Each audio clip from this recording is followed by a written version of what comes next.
जी जनाब, क्या इसमें ग्रामी आपका? अस्सलाम वालेकुम जज साहब। अच्छा बेटा, मैं आयज़ा खान हूँ, इनकी बेटी। ये मेरे अब्बू हैं, वो दोनों मेरे भाई हैं। वो वकास भाई बड़े भाई हैं मेरे, वो छोटे भाई हैं अली भाई। क्या ये मैं जो कहूँगी सच कहूँगी जो कहूँगी सच कहूँगी, और सच के सिवा कुछ नहीं कहूँगी? सच के सिवा कुछ नहीं अब कहूँगी। बताओ बेटा, मसला क्या है? जी मेरी शादी हो चुकी है, मैं 5 साल हो गए मेरी शादी को, माशाल्लाह मेरे 2 बच्चे हैं। मेरे ससुराल में मेरी नन की शादी थी, तो जिस वजह से मैं 10-12 दिन हो गए थे अब्बू से बात नहीं कर पा रही थी। जैसे ही फ्री हुई मुझे अब्बू का ख्याल आया, मैंने अब्बू को कॉल की तो आराम आराम से अब्बू को कॉल की मैंने, अब्बू का नंबर नहीं लग रहा था।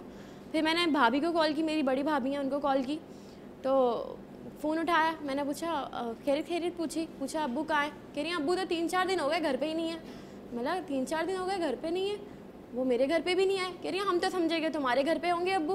बोला नहीं अब्बू तो मेरे घर पे नहीं आए, बल्कि मेरी तो 10-12 दिन हो गए अब्बू से बात तक नहीं हुई। कह रही है मुझे नहीं पता वो कहाँ है, मुझे कुछ समझ में नहीं आया। भाभी कह रही हैं? जी भाभी कह रही हैं। ऐसा ये क्या बात कर रही हैं आप? भाई मुझे एक मिनट बोलने दें। एक मिनट मुझे सुनने दीजिए। मैं परेशान हो गई कि अब्बू की एज इतनी है, अब्बू की तबीयत खराब रहती है, 3-4 दिन हो गए अब्बू कहाँ गए? एक दिन से ज़्यादा अब्बू कहीं नहीं जाते, वो भी मुझे पता होता है, घर में तो किसी को पता हो। फिर उसके बाद मैंने अब्बू को कॉल मिलाई तो अब्बू की कॉल नहीं लग रही थी। 3-4 बार मैंने मुस्तकिल कॉल करती गई, अब्बू ने कॉल उठाई, बात हुई मेरे अब्बू से। अब्बू कह रहे मैं तो ओल्ड हाउस में हूँ।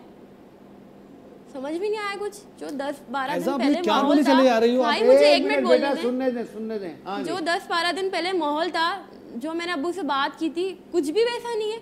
ना भाभी को कुछ पता है, अब्बू कह रहे हैं मैं ओल्ड हाउस में हूँ। दादा अब्बू से मेरी बात नहीं हुई, मुझे तो बस ऐसा लगा कि मेरे पाँव के नीचे से ज़मीन निकल गई।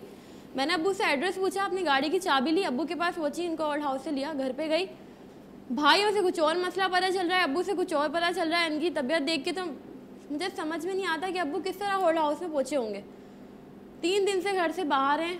बाकी जो भी घर की सूरत हाल थी वो अब्बू आपको बताएंगे। बड़े साहब आप बताइए क्या है? जज साहब, बात ये है कि आपका इसमें ग्रामी हुजूर अकबर साहब। जी सर।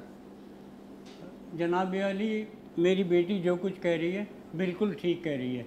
मैं अब आपको पूरी असली कहानी बताता हूँ। कहानी बताएं ना। जी, मैं और मेरी बीवी, हम दोनों बहुत अच्छी ज़िंदगी गुजार रहे थे। अच्छा, बहुत खुशहाल, माशाल्लाह। मुल्क की बहुत बड़ी गारमेंट फैक्ट्री एक्सपोर्ट की। हुजूर कितने बच्चे आपके थे?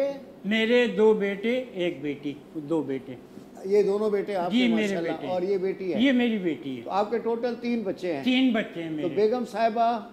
बताता हूँ, वो इंतकाल कर गई थी, मैं बताता अल्लाह को हूँ। प्यारी हो गई। जी अच्छा, जी बताइए। तो मैं बहुत बड़ी, मुल्क की जो बहुत बड़ी गारमेंट फैक्ट्री थी उसमें मैं मुलाजिम था। अच्छी फैसिलिटी, अच्छी तनख्वाहें और अच्छी सहूलतें थी। मालिकान भी बहुत अच्छे, बहुत शरीफ आदमी, अपने वर्करों का बहुत ख्याल रखते थे और उनको खूब अलाउंस, हाजिरी अलाउंस, महंगाई अलाउंस और तमाम और सहूलतें, ट्रांसपोर्ट की, ये वो। इसी तरह दिन गुजरते गए तो बच्चे, अल्लाह ताला ने जो है ना बच्चों से भी नवाज दिया मुझे। तो फिर रफ्ता रफ्ता दिन चलते गए और गुजरते गए, तो मेरे पास जो है ना इनकम अच्छी होने की वजह से कुछ पैसे जमा हो गए और फिर मैंने उन पैसों से इन बच्चों को पढ़ाया लिखाया। तो इसी तरह चलता रहा ये। इसी तरह से फिर ये बच्चे भी लिख पढ़ के बड़े हो गए और फिर अचानक ही मेरी बीवी बीमार पड़ गई। बहुत, पता नहीं उनको क्या मर्ज़, बड़े से बड़े डॉक्टर को दिखाया तो कोई उनकी समझ में, उन्होंने तो दवाई दी अपनी तरफ से, मगर डायग्नोज नहीं हुआ। जी, लेकिन वो रूबे सेहत नहीं हो सकी।